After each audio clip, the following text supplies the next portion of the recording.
For the people that are watching this video for the first time or coming to my channel for the first time, my name is Maurice Ain, and I am a finance and strategy professional with over half a decade of combined investment banking, private equity, and currently business strategy and operational experiences.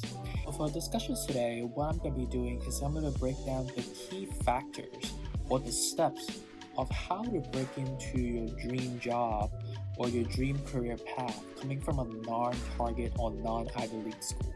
So what I'm going to do, I'm going to boil it down to 5 fundamental essential factors or steps of how I navigated or maneuvered through the murky recruiting process, or the murky water if you may, and ultimately getting that dream job that I wanted as an investment banking analyst at a bulge bracket bank coming out of a non-target community school.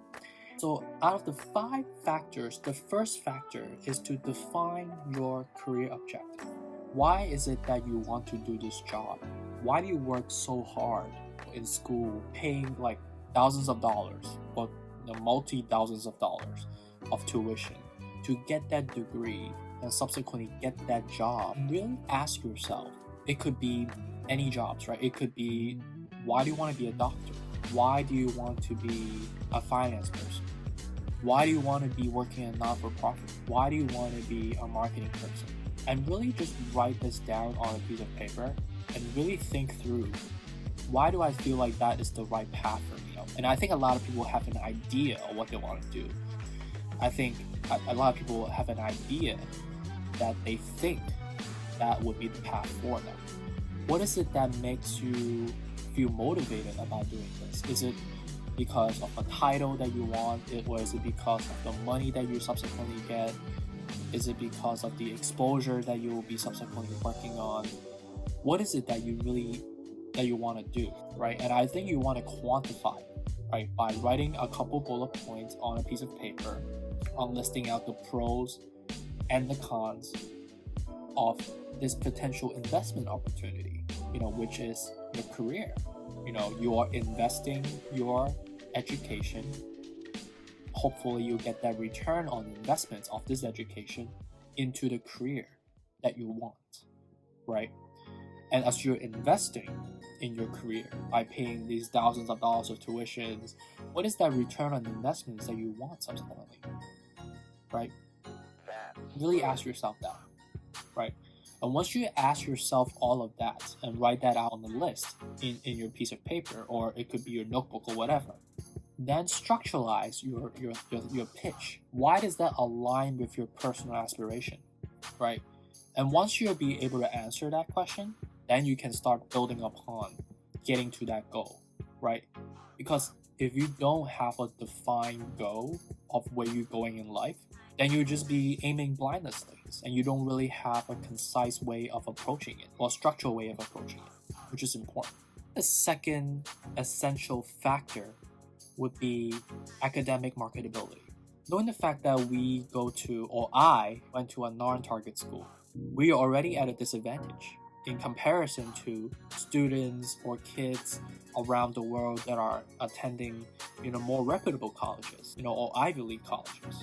So in order for us to give no doubts or give no excuses to the recruiters or the hiring managers that we're not good enough, we have to at least work with what we have. And to do that is by doing well and having a good marketable GPA coming from a community school. And that's okay. We can only work with what we had. I could only afford the tuitions at a community school. I couldn't afford, or I wasn't smart enough to get a scholarship to allow me to get access to the school that I wanted to go to. So I had to do what I had to do, is to aim for a GPA that is at least marketable, that people can feel confidence in you. While we're on the topic of discussions of GPA, I also want to touch on the composition of your degree. What major and what minor are you? And how does that align with your career objective? I think coming from a non-target school or a less reputable school, I think having a good GPA is definitely a prerequisite to become competitive in the job market as a basis. But in addition to just the GPA on more of a numeric sense, in the qualitative aspect of the composition of the degree of your major and your minor, it's also equally important. I think coming from a non-target school perspective, I don't think it hurts to compose your degree in more ambitious major and minor. Like for example, if you try to get a job in investment banking or something that is a little bit quantitatively driven, it doesn't hurt to compose your degree in like mathematics or like statistics or I don't know, anything quantitatively research heavy or like physics if you may, right? And the point I'm trying to make is in addition to your GPA, you also want to qualitatively demonstrate to the recruiters or the hiring managers that you have that level of cerebral horsepower that they're looking for. So as the third fundamental and essential factor would be to start early. And what I mean by that, as students, with 4 years of college degree, we're all racing around the clock for recruiting. And our goal ultimately is to get that full-time offer by the time we graduate at the 4th year. What I mean by starting early is that for us to get to that next level, getting your first entry dream job that you want, building upon relevant internship, apprenticeship, or relevant volunteering experiences is essential as you escalate, as you evolve into that role that you want. Your resume or your CV is another form of a storybook about yourself, right? How you evolve over time as a student, what's your interest level, what have you been doing so far, what have been your involvement in school, and to demonstrate the interest of whatever respective field that you're looking to get into, it's okay to show some internship experience that might not be exactly directly related to like the role that you're looking for, but it can be comparable to it, and it also can be a pseudo version of it as well. And the point is really just get something on your resume that you could speak upon and try to tie that job or that experience that you had into the future job that you want. We all evolve in our career and we think of our career as like different stepping stones, and we all have different trajectory. Some people have high velocity, some people have high accelerations, and different people have different directions. And it's important to utilize the resume that we have demonstrated to the recruiters and the hiring managers, your story, your trajectory going forward, and how does your trajectory and your experience so far align with what they're looking for. If you're one of the lucky ones that are able to get into the firm or the company that you want, but it might not be exactly the internship that you want or the job that you want, but just having that name on your resume or under your belt early on can give you great marketability. For example, if you are an aspiring software engineer by the time you graduate college, getting a job like at any tech companies in general, but you're working as a data scientist or you're working as like a data coordinator or like something more like a business system type of job, it is still comparable or pseudo form of software engineering, right? Just having some substance to it and being able to show relevancy to your future goals and your future trajectory can give you great talking points when you are pitching yourself and when you're pitching your candidacy to hiring managers that are looking for that right potential that they're hoping to find through recruiting. And the fourth essential factor would be to make LinkedIn and networking your part-time or your full-time job, depending on how much time you can invest in. In fact, coming from a non-target school, our on-campus recruiting and our recruiting programs, the infrastructure of it is already less defined and less structured compared to other traditional, more reputable schools, if you may. To overcome that obstacle or that lack of infrastructure, it's important that we think outside the box, right? By utilizing LinkedIn and utilizing any other communicative resources, it allows us to connect with folks that are in the job fields that we currently aspire to be. You are attempting or trying to set up coffee chats or informational sessions to try to build a relationship with these people, right? And try to get to know them on a personal level and potentially giving you the reference or recommendations to the roles that they have in front of them. It's important that coming from a non-target school, you want to cast your net as wide as possible. For me, when I was recruiting for investment banking, utilizing LinkedIn, I think I sent maybe multi-thousands of emails. I think the return rate for those thousands of emails was probably like 1 to 1,000. So it was pretty slim, but you have to do what you have to do. You just have to make sure that you make it as easy as possible for people to read your message. And when you put together these emails, try to keep them short, under 2 paragraphs. most, just introduce yourself on a high level. You don't have to tell them your whole life story. Just get to the point. Just say something like, you're currently a student at this school, blah blah blah. You're interested in pursuing this role, and you see their experience so far. It really inspires you, and you love to pick their brain.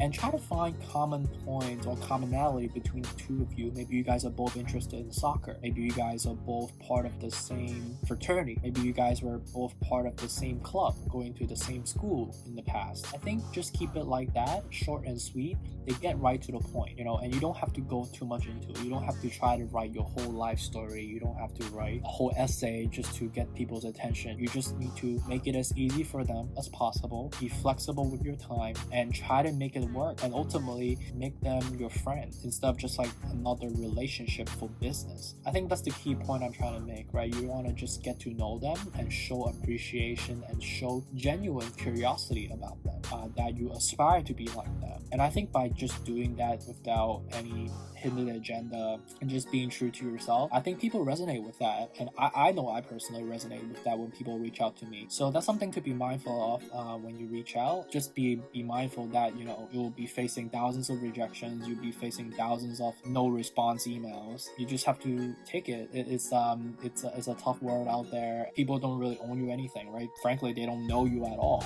So they honestly don't have to respond to you if they don't have to, right? They've taken their time out of the day to cultivate a relationship with you out of their generosity, right? So after basically cold emailing, thousands of people for months and months, I was able to gain a little traction, but it never really worked that well for me because it was hard to stay connected, and it's hard to make a good impression, or it's hard to make an impression in general just by speaking telephonically or even through like Zoom conferences. It's not the easiest way to make a good impression that's memorable, if you may, right?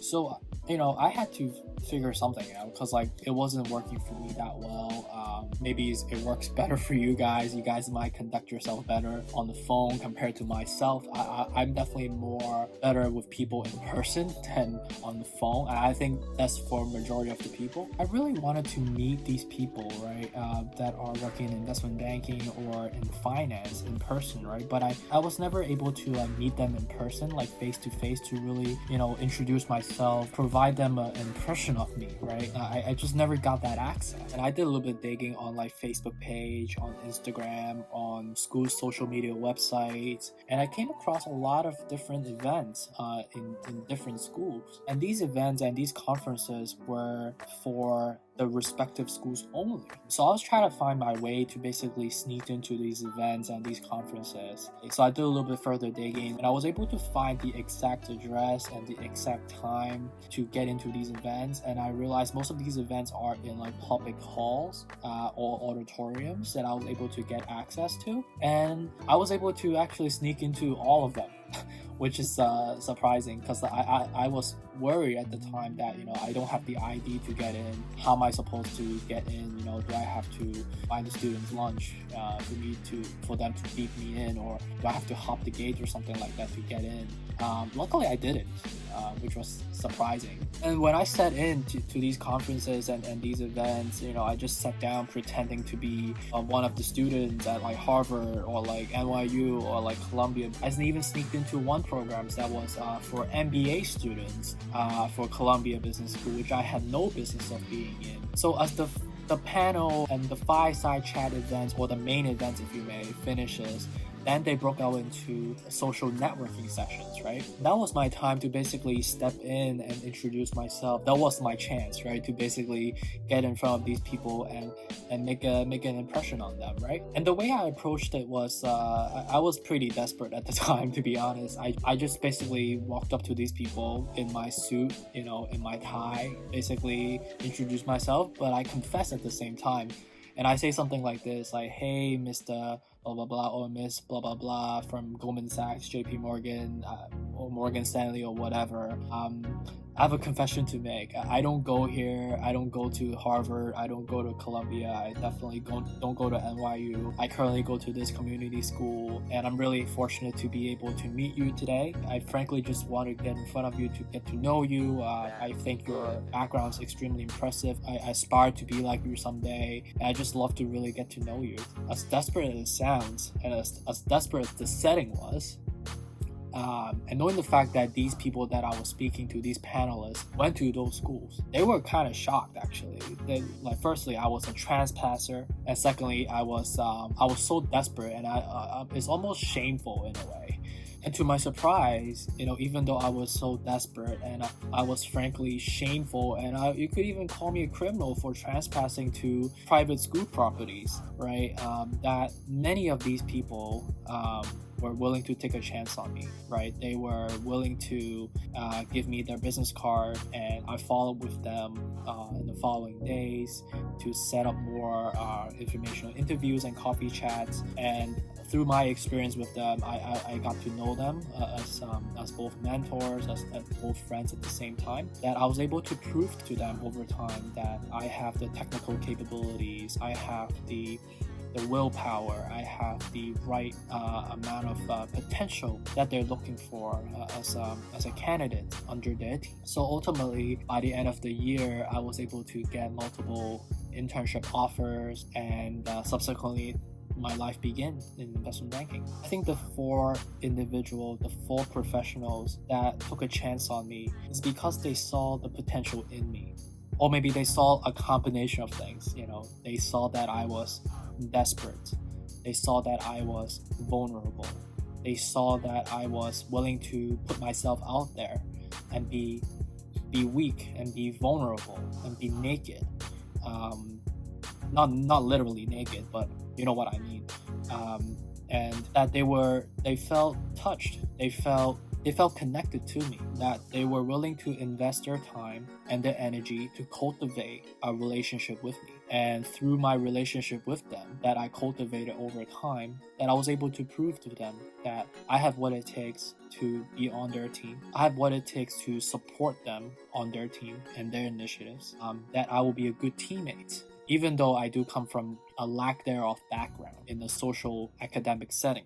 And the fifth fundamental and essential factor would be technical skills preparation. As I touched on my points earlier, the way that I was able to prove to the four professionals at the four respective investment banks that I have what it takes to be on their team or to be at their firm, in addition to connecting with them on a personal level or be their friends or have a good mentor and mentee relationship, is that I have the technical chops, I have the fundamental technical skills that I well prepare for to be successful at the job. And for my realm, working in investment banking, that will be consisted of learning how to walk through a DCF analysis effectively, efficiently, understanding how the three financial statements integrate with one another, learning how to build a financial model on Excel, or any technical finance or accounting questions that can be thrown at me.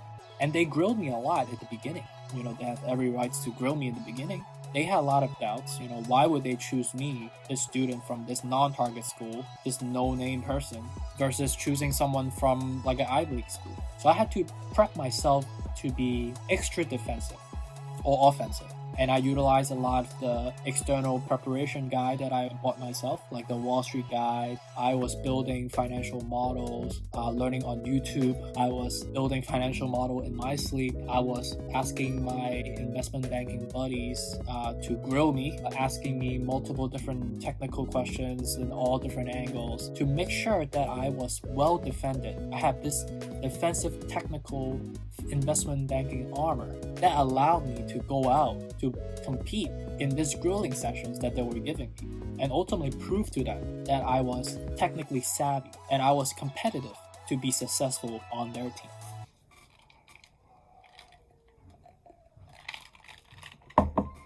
hopefully through these 5 methodology and my experience is helpful as you guys navigate through your future career endeavors.